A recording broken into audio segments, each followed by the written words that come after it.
Hello বন্ধুরা, আশা করছি সবাই ভালো আছেন।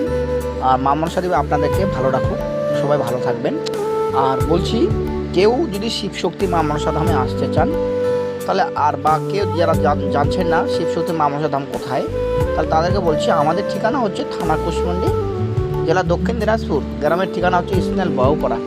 শিবশক্তি মা মনসা ধামে আসলে আপনাদের মনে বাসনা নিশ্চয়ই পূর্ণ হবে। এই মা মনসা দেবী এত জাগ্রত, আপনারা আসুন, নিশ্চয়ই মা মনসা দেবীর রাসক্ষী পালা পান। আর এখান শিবশক্তি মা মনসা ধামে আসলে